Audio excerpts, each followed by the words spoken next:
भाजपा विधायक सौरभ सिन्हा बीरनपुर की घटना पर राज्य सरकार ला जिम्मेदार बताई। दोषी मन के खिलाफ कठोर कार्रवाई के करी मांग।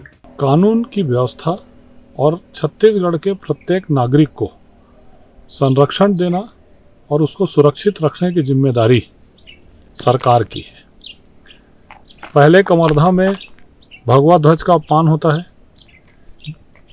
जो दंगाई हैं उनको संरक्षण दिया जाता है और जो लोग उसका विरोध करते हैं उनको ज़बरदस्ती निर्दोष लोगों को जेल में डाला जाता है, लाठी चलाई जाती है।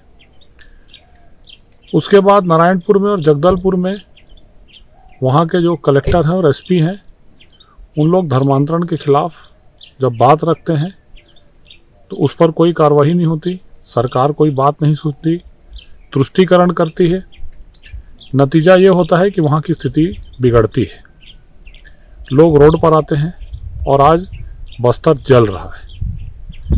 अभी जो बिरहनपुर में घटना हुई साजा विधानसभा और बेमेतरा जिले में, उसमें भी लगातार लव जिहाद के विरोध में एक समाज के लोग जाकर कलेक्टर को, एसपी को, जिला प्रशासन को शिकायत किए थे, अपनी मजबूरी बताए थे और उन्होंने ये बोला था कि उनके साथ गलत हो रहा है।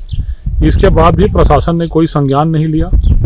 आज स्थिति यहाँ तक पहुँची है। माननीय मुख्यमंत्री जी, ये आपकी जिम्मेदारी है कि आप प्रदेश में तुष्टीकरण बंद करें।